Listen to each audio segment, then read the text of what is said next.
আসসালামু আলাইকুম ওয়ারাহমাতুল্লাহি ওয়াবারাকাতুহ। ভাই ও বোনেরা, আজকের এই ভিডিওটা শুরু করার আগে আমি চাই আপনি এক মুহূর্তের জন্য থেমে নিজের হৃদয়ের ভেতর তাকান। কখনো কি এমন হয়েছে ঘুম ভেঙে গেছে কিন্তু বুকের ভেতর কেমন জানি কাঁপুনি রয়ে গেছে? কোনো স্বপ্ন দেখে মনে হয়েছে এটা কি আল্লাহর পক্ষ থেকে কোনো ইশারা, নাকি এটা শুধু কল্পনা? প্রিয় দর্শক, আজকের বিষয়টা কোনো সাধারণ বিষয় না। আজ আমরা কথা বলবো এমন 5টি স্বপ্ন নিয়ে, যে স্বপ্নগুলো আল্লাহ তাআলা বারবার দেখান তার প্রিয় বান্দাদের। এমন স্বপ্ন যা শুধু চোখে দেখা যায় না, অনুভব করা যায় হৃদয়ের গভীরে। এমন স্বপ্ন যা মানুষকে কাঁদায়, বদলে দেয়, আল্লাহর দিকে ফিরিয়ে আনে। রাসূলুল্লাহ সাল্লাল্লাহু আলাইহি ওয়াসাল্লাম বলেছেন, নেক স্বপ্ন আল্লাহর পক্ষ থেকে, আর খারাপ স্বপ্ন শয়তানের পক্ষ থেকে। তাহলে প্রশ্ন হচ্ছে, আপনি যে স্বপ্ন দেখছেন সেটা কার পক্ষ থেকে? আল্লাহ কি আপনাকে কিছু বলতে চাইছেন? কোনো সতর্কতা, কোনো সুসংবাদ, নাকি আল্লাহর ভালোবাসার কোনো গোপন চিহ্ন? আজকের এই ভিডিওতে আমরা কোরআন ও সহিহ হাদিসের আলোকে জানব কোন 5টি স্বপ্ন আল্লাহ তার প্রিয় বান্দাদের বারবার দেখান, এই স্বপ্নগুলোর প্রকৃত অর্থ কী, আর এই স্বপ্ন দেখলে আমাদের করণীয়ই বাকি। ভাই ও বোনেরা, ভিডিওর শেষ পর্যন্ত থাকবেন, কারণ শেষ স্বপ্নটার ব্যাখ্যা শুনলে অনেকেই নিজেকে আর ধরে রাখতে পারেন না, চোখের পানি থামানো কঠিন হয়ে যায়। আমি আপনাদের ভাই, জান্নাতের ডাক চ্যানেলের পক্ষ থেকে আপনাদের সবাইকে স্বাগতম জানাচ্ছি। আর অনুরোধ, এই ভিডিওটা লাইভ হওয়ার আগেই এখনই একটা লাইক দিয়ে দিন। আমাদের আজকের লাইক টার্গেট 1000 লাইক। আপনার একটা লাইক হয়তো এই ভিডিও পৌঁছে দেবে এমন কারো কাছে যার জীবন বদলে যাবে। চলুন তাহলে শুরু করি আজকের হৃদয় কাঁপানো আলোচনা। নিজেকে নামাজ পড়তে দেখা, সিজদায় কাঁদতে দেখা। ভাই ও বোনেরা, আল্লাহ যাকে ভালোবাসেন তাকে অনেক সময় স্বপ্নে দেখান। সে নামাজ পড়ছে, কিবলার দিকে দাঁড়িয়ে আছে, অথবা সিজদায় পড়ে কাঁদছে। এই স্বপ্ন সাধারণ স্বপ্ন না, এটা আল্লাহ পক্ষ থেকে ডাকার মতো, খুব নরম, খুব গোপন এক ডাক। আল্লাহ তাআলা কুরআনে বলেন, নিশ্চয়ই নামাজ অশ্লীল ও মন্দ কাজ থেকে বিরত রাখে। সূরা আনকাবুত 45 নম্বর। আর রাসূলুল্লাহ সাল্লাল্লাহু আলাইহি ওয়াসাল্লাম বলেছেন, বান্দা সিজদায় থাকা অবস্থায় তার রবের সবচেয়ে বেশি নিকটবর্তী হয়। মুসলিম। যখন কেউ স্বপ্নে নিজেকে নামাজে, বিশেষ করে সিজদায় কাঁদতে দেখে, এর মানে হলো আল্লাহ তাকে নিজের দিকে টানছেন, তার গুনাহ মাফ করতে চান, তার হৃদয়কে নরম করতে চান, তাকে বলতে চান, হে আমার বান্দা, ফিরে এসো, আমি তোমাকে ভালোবাসি। অনেক মানুষ আছে, বাস্তবে তারা নামাজে অলস, কিন্তু স্বপ্নে বারবার নামাজ দেখে। কেন? কারণ আল্লাহ এখনও তাকে ছেড়ে দেননি, এখনও তার জন্য রহমতের দরজা খোলা। ইমাম ইবনে সিরিন রহিমাহুল্লাহ বলেছেন, স্বপ্নে নামাজ দেখা মানে হল দিনদারির দিকে ডাকা, নিরাপত্তা এবং আল্লাহ নৈকট্য। ভাই ও বোনেরা, যদি আপনি বারবার এমন স্বপ্ন দেখেন, তাহলে বুঝবেন এটা আল্লাহ ভালোবাসার আলামত। এটা অবহেলা করার বিষয় না, এটা কবুল করার বিষয়। আজই সিদ্ধান্ত নিন, নামাজের সাথে সম্পর্ক বদলাবেন, কারণ আল্লাহ নিজেই আপনাকে ডাকছেন। ভাই ও বোনেরা, স্বপ্নে যদি কেউ দেখে আকাশ থেকে শান্ত বৃষ্টি পড়ছে, সে পরিষ্কার নদীতে অজু করছে, বা স্বচ্ছ পানি তার গায়ে পড়ছে, তাহলে জেনে রাখবেন এটা সাধারণ স্বপ্ন না। কোরআনের ভাষায় পানি মানে জীবন, রহমত আর পবিত্রতা। আল্লাহ তাআলা বলেন, আর আমি আকাশ থেকে পবিত্র পানি বর্ষণ করেছি, যাতে আমি তা দিয়ে তোমাদের পবিত্র করি।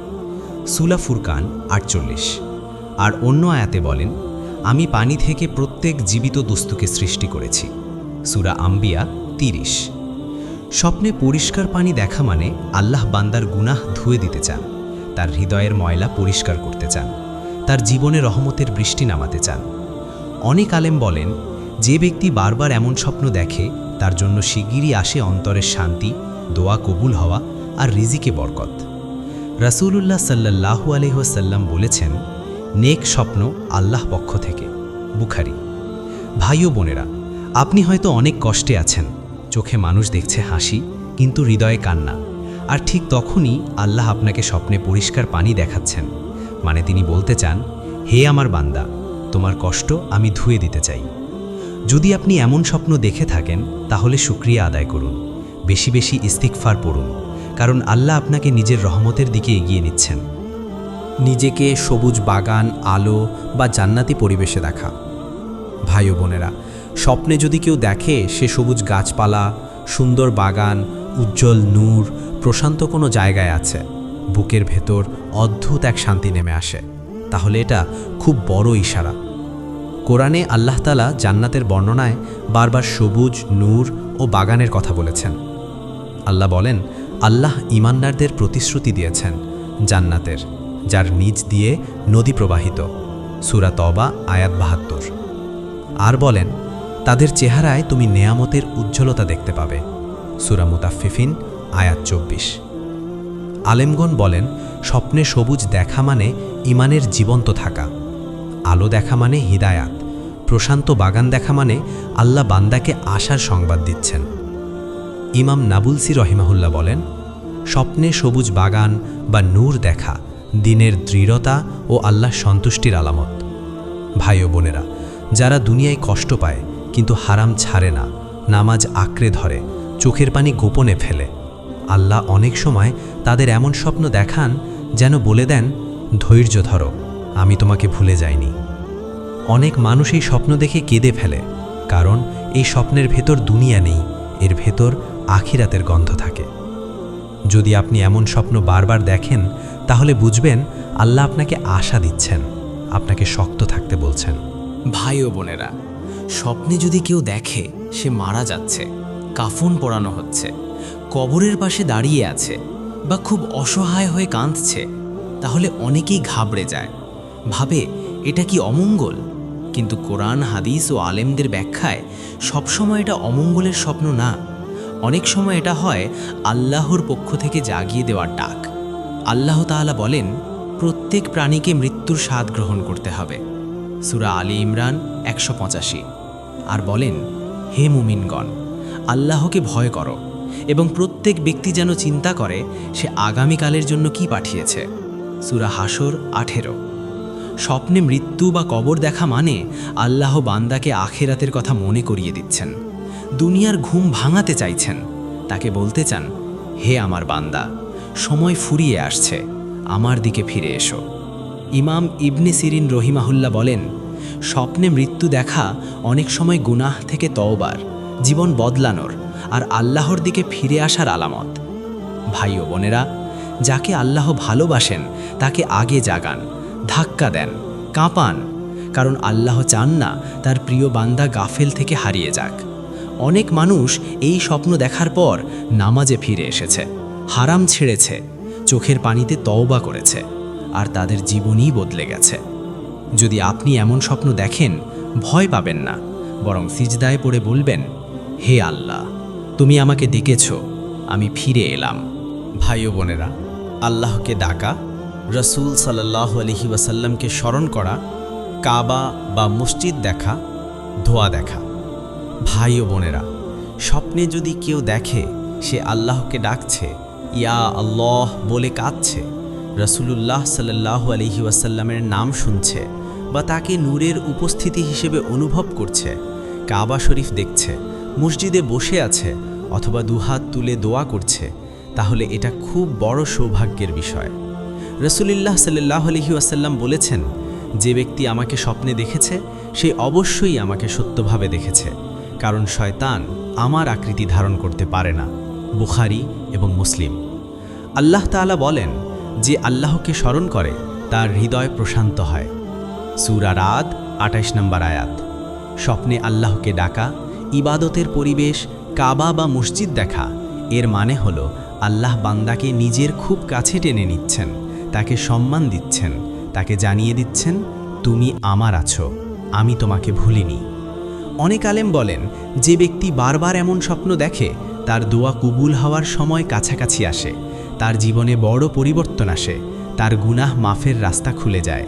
ভাই ও বোনেরা, আল্লাহ যাকে ভালোবাসেন তাকে আগে স্বপ্নে ডাকেন, তারপর ধীরে ধীরে বাস্তবে কাছে নেন। এখন প্রশ্ন হচ্ছে, এই ৫টি স্বপ্নের কোনোটা কি আপনার জীবনে ঘটছে? যদি ঘটে থাকে, দেরি করবেন না, আজই আল্লাহর দিকে ফিরে যান। নামাজ, তাওবা কোরআন দোয়ার সাথে সম্পর্ক গভীর করুন, কারণ আল্লাহ যাকে ভালোবাসেন তাকে ইশারা দেন, আর যে সেই ইশারা বুঝে ফেলে তার জীবন আর আগের মতো থাকে না। আল্লাহ আমাদের সবাইকে তার প্রিয় বান্দাদের অন্তর্ভুক্ত করুন, আমিন। ভাই ও বোনেরা, আজ আমরা কোরআন ও সহি হাদিসের আলোকে জানলাম আল্লাহ যাকে ভালোবাসেন তাকে কিভাবে স্বপ্নের মাধ্যমে নরম করে ডাকেন, সতর্ক করেন, আশা দেন আর নিজের দিকে টেনে নেন। আজ বলো তো, এই 5টি স্বপ্নের কোনোটা কি কখনো তোমার জীবনে এসেছে? নামাজ, পরিষ্কার পানি, নূর ও সবুজ বাগান, মৃত্যু ও আখিরাতের স্মরণ, কাবা, মসজিদ আর দুয়ার দৃশ্য। যদি এর একটাও তোমার জীবনে এসে থাকে, তাহলে মনে রেখো, এটা কাকতালীয় কিছু না, এটা আল্লাহর পক্ষ থেকে এক নীরব চিঠি, এক ভালোবাসার ডাক। কিন্তু ভাই ও বোনেরা, স্বপ্ন তখনই আমাদের জন্য রহমত হয় যখন স্বপ্ন আমাদের বাস্তব জীবন বদলায়। শুধু দেখে ভুলে গেলে হবে না, নামাজের দিকে ফিরতে হবে, হারাম ছাড়তে হবে, তাওবায় চোখ ভেজাতে হবে, কোরআনের সাথে সম্পর্ক করতে হবে। কারণ আল্লাহ যাকে ভালোবাসেন তাকে শুধু স্বপ্ন দেখিয়েই ছেড়ে দেন না, তাকে হেদায়েতের রাস্তায় চালিয়েও নেন। আজ ভিডিও শেষ করার আগে আমি শুধু এটুকু বলবো, যদি আল্লাহ তোমাকে ডেকে থাকেন তাহলে আর দেরি করো না, আজই সিজদায় পড়ে বলো, হে আল্লাহ, আমি চলে এসেছি, আমাকে ফিরিয়ে দিও না। আল্লাহ আমাদের সবাইকে সেই বান্দাদের অন্তর্ভুক্ত করুন যাদের তিনি ভালোবাসেন, যাদের তিনি ডাকেন আর যাদের তিনি জান্নাতের পথে চালান। আমিন ইয়া রাব্বাল আলামিন।